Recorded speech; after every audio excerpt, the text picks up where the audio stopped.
Assalamualaikum warahmatullahi wabarakatuh. Perkenalkan, nama saya Galilea Safira Andina dari Prodi Hukum kelas 2020B, NIM 2012178556. Kontrak sebagai sarana mewujudkan kesejahteraan sosial. Abstrak.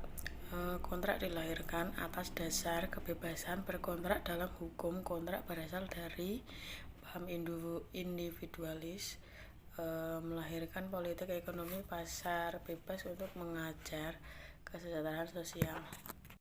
Data yang dipergunakan adalah data sekunder, meliput bahan hukum primer, sekunder, dan tertera.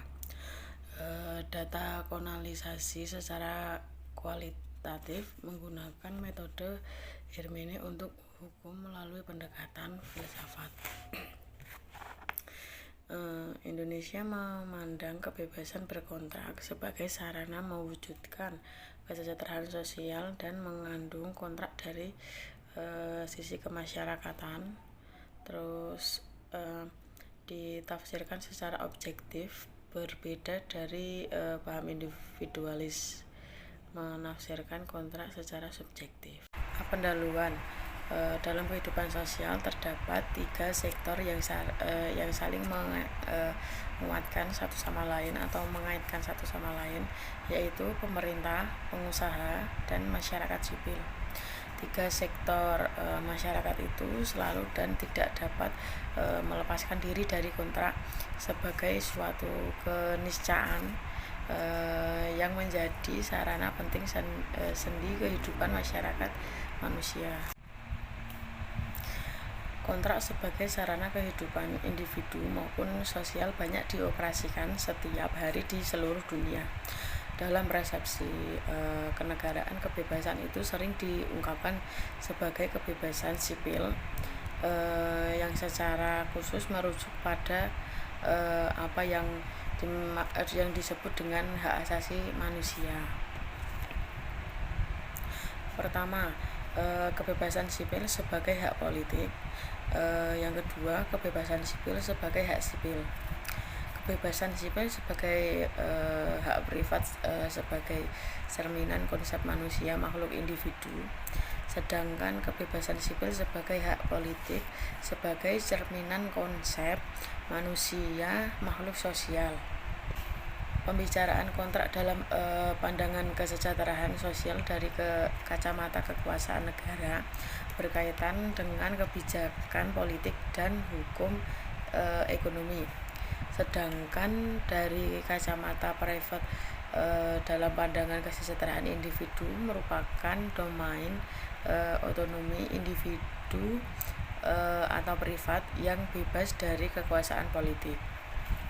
Kontrak dalam kaitannya dengan kesejahteraan sosial, titik berat kajiannya berbicara kebijakan politik dan hukum tentang ekonomi pemerintah, yaitu berkaitan dengan cara pandangan pemerintah terhadap kebebasan berkontrak. Dua masalah krusial di atas dihadapi oleh pemerintahan Indonesia sebagai negara kesejahteraan, sebagaimana diamanahkan dalam pembukaan UUD 1945 yang menyatakan bahwa membentuk suatu pemerintahan negara Indonesia yang melindungi segenap bangsa Indonesia dan seluruh tumpah darah Indonesia dan untuk mengajukan kesejahteraan umum.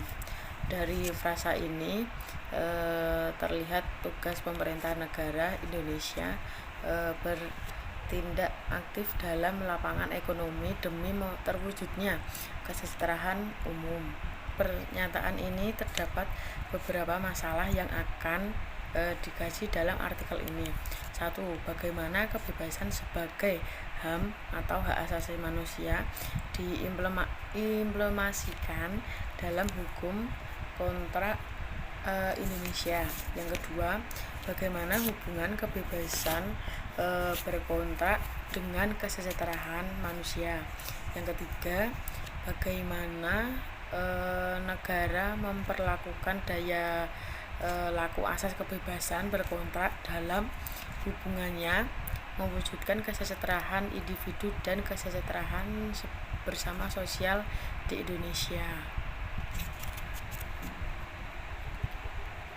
B. Metode penelitian.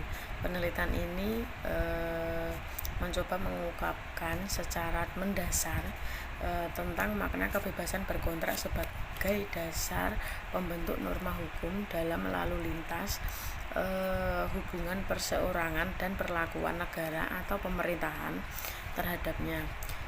Dalam upaya pemerintah negara menjalankan fungsi mewujudkan kesejahteraan sosial.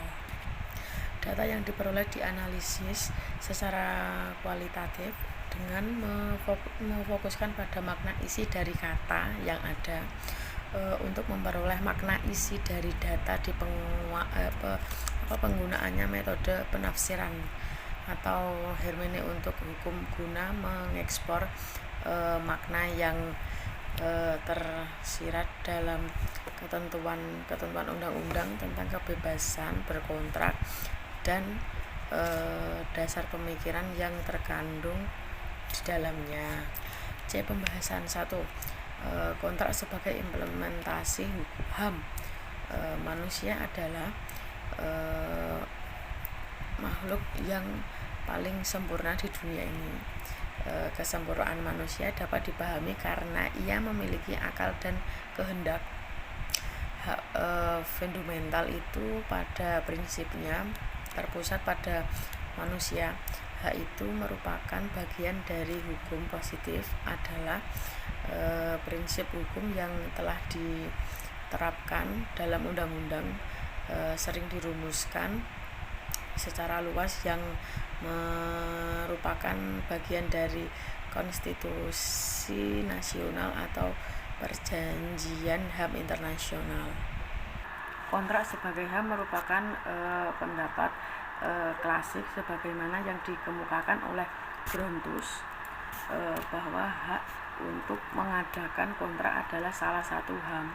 Tujuannya tidak lain agar hak sipil sebagai HAM mendapatkan jaminan perlindungan, penghormatan dan pemenuhan yang memadai dalam pergaulan perseorangan di tengah-tengah masyarakat yang diarahkan pada peningkatan dan pembangunan kualitas hidup manusia.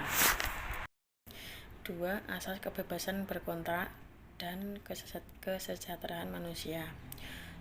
Bangunan hukum kontrak pada umumnya termasuk hukum Indonesia disenggang oleh prinsip kebebasan berkontrak yang ditopang dengan prinsip konsensualisme dan prinsip kekuatan mengikuti perjanjian.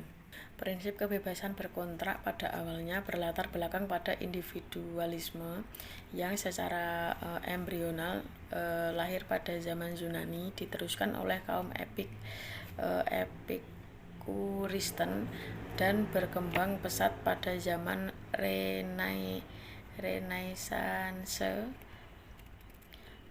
melalui ajaran-ajaran Hugo de Groot atau Grotius, Thomas Hobbes, John Locke, dan Rousseau yang puncak perkembangannya tercapai pada periode setelah Revolusi Prancis.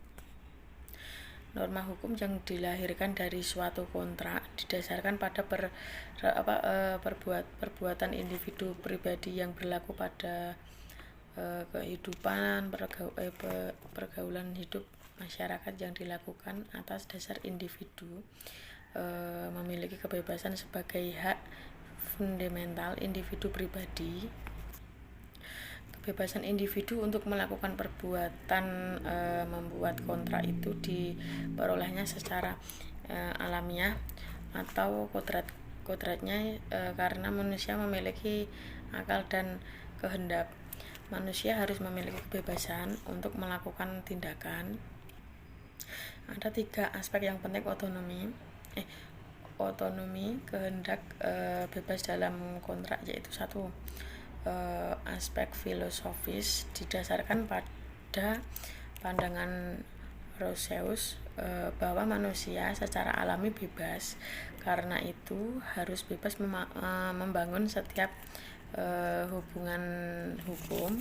Yang kedua, aspek moral, di mana setiap kontrak harus memenuhi keadilan, kontrak harus menjadi kepentingan kedua belah pihak.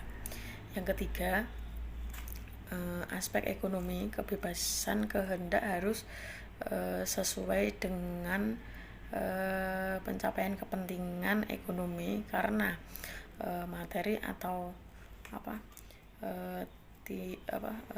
tidak bahan dari pihak kontrak.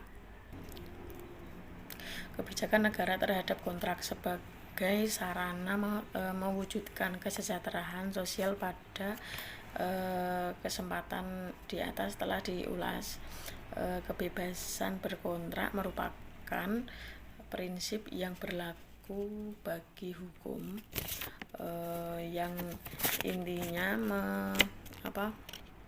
menyangkut dua hal, yaitu satu, kontrak sebagai perwujudan kebebasan manusia. Yang kedua, kontrak sebagai sarana mencapai kesejahteraan ekonomi manusia, baik secara pribadi maupun kolektif. Dari penjelasan umum yang tulis di makalah tersebut, dapatlah dilihat dasar pemikiran pembentukan undang-undang anti monopoli. Ada 3. 1.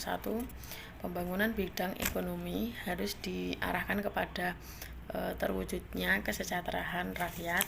Yang kedua, demokrasi dalam bidang ekonomi menghendaki adanya kesempatan yang sama bagi setiap warga negara. Yang ketiga, setiap orang berusaha di Indonesia harus berada di dalam situasi persaingan yang sehat dan wajar. Dari pembatas daya berlakunya kebebasan berkontrak dalam UU anti monopoli dan UU PK mendorong perdagangan dan investasi yang efisien. Dengan demikian, sebuah undang-undang yang mengandaikan akan memaksimalkan keuntungan menjadi salah arah. Tujuan menjaga kehidupan berjalannya bagaimana mestinya kontrol terhadap daya laku kebebasan berkontrak adalah memberikan kesempatan pada semua pihak untuk dapat mengembangkan dirinya secara patut dan pantas dalam kehidupan masyarakat dan menciptakan keseimbangan kepentingan antara pelaku usaha dengan masyarakat, sehingga terwujudlah karena hidup yang pantas. Di penutup dari analisis tersebut, kebijakan hukum terhadap daya laku kebebasan berkontrak sebagai prinsip utama hukum kontrak yang berlaku universal. Dan sekian dari saya untuk presensi hari ini